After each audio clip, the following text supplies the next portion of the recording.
ओम नमो भगवती वासुदेवाय नमः। नमस्कार बंधुगण आपण माननकु आम यूट्यूब चैनल को स्वागत। बंधुगण आज आम जानिबा आपणक पई आगामी 2 दिनर स्थिति किपरि साब्यस्त हेबो, केउ प्रकारर ए 2 दिन को आपण माने प्लानिंग करिवे, ए दिन विशेष भाबरे आपण माननक पई किपरि साब्यस्त हेबो, केउ केउ जिनिस रे आपणकु फायदा हेबो, केउ सबु जिनिस रे आपणकु सावधानता अवलंबन करिबा पई पड़िबो, आपणकर लव लाइफ किपरि रहिबो, क्यारियर किपरि रहिबो, बिजनेस आउ व्यापार किपरि रहिबो एवं स्वास्थ्यर किछि महत्वपूर्ण इनफॉरमेशन मध्ये आमे आपण माननकु देबु। आउ ए वीडियो शेष रे आमे आपण माननकु किछि उपाय विषय रे मध्ये कहिबु, जहा द्वारा आपण ए 2 दिन को आहुरि अधिक शुभ और मंगलदायक करि परिबे। तेनु आगकु वीडियो आरंभ करबा पूर्व आमर आपनकु रिक्वेस्ट कि जदि आपण हमर ए चैनल रे नुआ करिसचंती ते चैनल को सब्सक्राइब करंतु, सांगरे नोटिफिकेशन बेल को मध्य ऑन करंतु, जहा द्वारा समय समय रे नुआ नुआ वीडियो रे नोटिफिकेशन आपनकु मिलिबो। तो आसंतु जानिबा किपरि रहिबो आपण माननक पई विशेष भाबरे ए 2 दिनर स्थिति। सबुठारु प्रथमे कहिबा कि कोन आपनक पई ए दिन रे विशेष भाबरे पॉजिटिव रहिबा पई जाउछि। जदि कहिबा ए समय रे आपनकर आर्थिक स्थिति काफी अनुकूल मध्य रहिबो। आर्थिक लाभ पई मध्य आपनकु विशेष भाबरे भलो मौकार मध्य प्राप्त हेबो।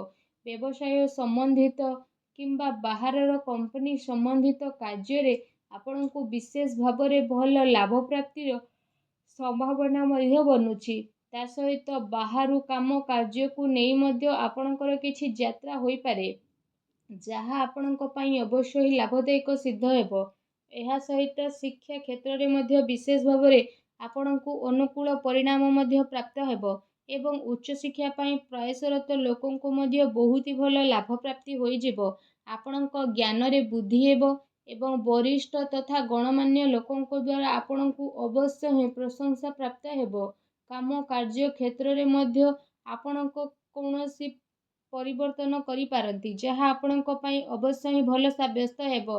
पूरा परिवार रे जदि कहिबा सबु लोक काफी जूस रे देखिबा को मिलिबे, आ घर परिवार रे हर्ष उल्लास रो माहौल रहिबो। ए कारण पई आपण कोनोसी प्रॉपर्टी पई मध्य गभीरतार सह विचार करिवे, आपण कोनोसी प्रॉपर्टी मध्य किनि पारंती। ता सहित धन धान्य अचल संपत्ति प्राप्ति पई मध्य ए दिनर समय आपणक पई बहुत ही भलो समय रहिबाकु जाउछि। ता सहित ए दिनर समय आपण समस्तक पई मौज मजलिस आ आनंद रे मध्य भरी रहिबो, कारण आपण जीवन को पूरा रूप रे जी मध्य नेबे। आ आपणकर मनोबल पूरा रूप रे आपणकर कार्य प्रति पूर्ण रूप रे समर्पण भाव मध्य आपणक पई नुआ उपलब्धि को प्रदान मध्य करिवो। ता सहित आपणकर टिके भी परिश्रमर आपणकु भरपूर फल मध्य प्राप्त हेबो, जहा द्वारा आपणकु काफी खुशी रो अनुभव हेबो। ता सहित ए दिन विशेष भाबरे आपण समयर सदुपयोग करंतु, कारण आज आपणकु बहुत भलो लाभ प्राप्ति होई पारे, आपणकु जहा द्वारा काफी खुशी अनुभव हेबो। आसंतु जानिबा आपणक पई कोन नेगेटिव रहिबो। जदि कहिबा पारिवारिक माहौल खराब हेबार संभावना जेहेतु देखा देउछि, तो सेति पई पारिवारिक स्थिति को अनुकूल बनेइबा पई जणे आउ जनक सह परस्पर संबंध हेबार बहुत ही अधिक जरूरी रहिछि। आपण साहसी तथा पराक्रमी व्यक्ति हेबा सहित गोटे दायित्ववान व्यक्ति अटंती। सेति पई आपण आपणकर घर परिवार प्रति भलो भावना रखिकी जणे आउ जनकु जोड़िबा पई प्रयास करंतु। यह सहित जदि कहिबा आपणको आपणकर कार्य स्थल को नेकी मध्य कोनोसी असंतुष्टि भाव रही पारे, कारण आपण जेते अधिक परिश्रम करिवे आपणकु लागिबो कि आपणकु सेते परिणाम मिलु नाही। एथि पई आपणको किछि टाइम पर्यंत निजको बनेइके आगको बढ़िबा पई ट्राई करिवे। ता सहित भूल लोकंक संपर्क रे तथा भूल संगति रु दूर रे रहिबार आपण प्रयास मध्य करंतु, अन्यथा कोनोसी प्रकारर आर्थिक समस्यार सामना करबाको पड़ी पारे। मानसिक अशांति सहित कार्य व्यवसाय रे मध्य व्यवधान आपणकर उत्पन्न हेबो। मनरे घबराहट तथा प्रॉब्लम द्वारा कार्य योजना रे आपणकर बाधा उत्पन्न होई पारे। सावधानता रखिबा आपणक पई अनिवार्य अटे। एहा सहित जदि कहिबा आपणकर सठिक स्वभाव आपणक पई विशेष भाबरे किछि प्रॉब्लम उत्पन्न करि पारे। पिलांक उपरे अधिक अनुशासन रखिबा आपणक पई बड़ प्रॉब्लम मध्य आनी पारे।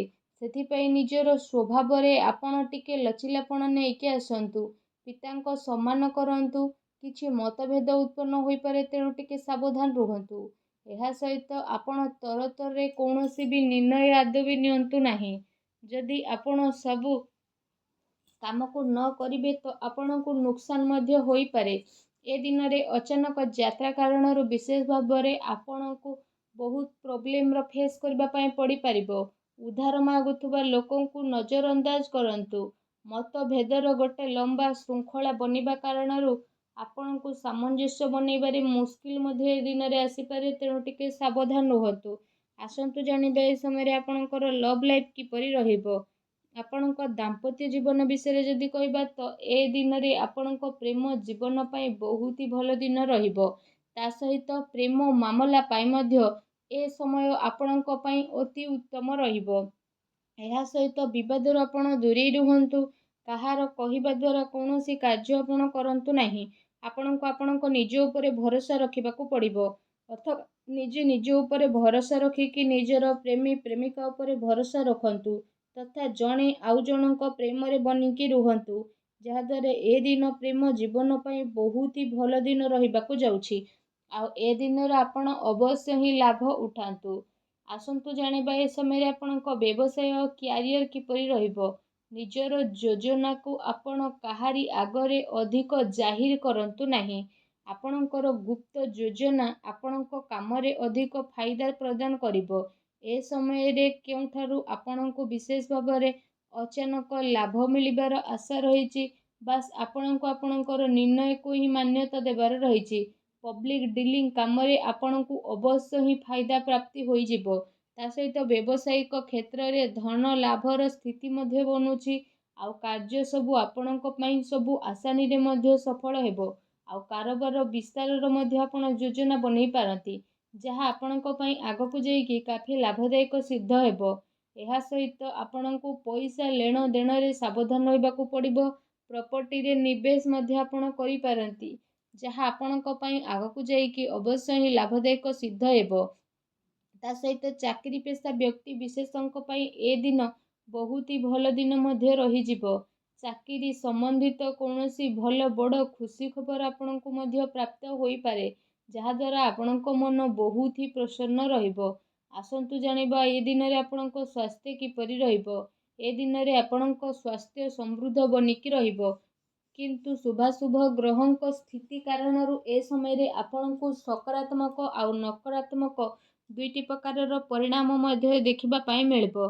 ତା ସହିତ ଶାରୀରିକ ଠାରୁ ଅଧିକ ମାନସିକ ସ୍ୱାସ୍ଥ୍ୟ ଉପରେ ଆପଣଙ୍କୁ ବିଶେଷ ଭାବରେ ଅଧିକ ଜୋର ଦେବାର ଆବଶ୍ୟକତା ରହିଛି। ଆପଣଙ୍କୁ ଆପଣଙ୍କ କ୍ରୋଧ ଉପରେ ନିୟନ୍ତ୍ରଣ ରଖିବାକୁ ପଡ଼ିବ। ତା ସହିତ ନିଜର ଖାଦ୍ୟ ପେୟରେ ମଧ୍ୟ ଆପଣ ବିଶେଷ ଭାବରେ ଧ୍ୟାନ ଦିଅନ୍ତୁ, କାରଣ ଏ ସମୟରେ ପେଟ ସମ୍ବନ୍ଧିତ କିଛି ସମସ୍ୟା ଆପଣଙ୍କର ଉତ୍ପନ୍ନ ହେବ, ତେଣୁ ଟିକେ ସାବଧାନ ରୁହନ୍ତୁ। ଏହା ସହିତ ନିଜ ସ୍ୱାସ୍ଥ୍ୟକୁ ଆହୁରି ଅଧିକ ଭଲ ରଖିବା ପାଇଁ ଆପଣ ପ୍ରତ୍ୟେକ ଦିନ ଯୋଗ କରନ୍ତୁ, ବ୍ୟାୟାମ କରନ୍ତୁ ଏବଂ ସୁସ୍ଥ ରୁହନ୍ତୁ। ଆସନ୍ତୁ ଜାଣିବା ଆପଣଙ୍କ ପାଇଁ କ'ଣ ବିଶେଷ ଉପାୟ ରହିଛି। ଆପଣ ବିଶେଷ ଭାବରେ ସ୍ନାନ ଆଦି କରିସାରିବା ପରେ ଭଗବାନ ସୂର୍ଯ୍ୟଙ୍କୁ ଜଳାର୍ଘ୍ୟ ଅର୍ପଣ କରନ୍ତୁ, ଗରିବ ଲୋକଙ୍କୁ ଦାନ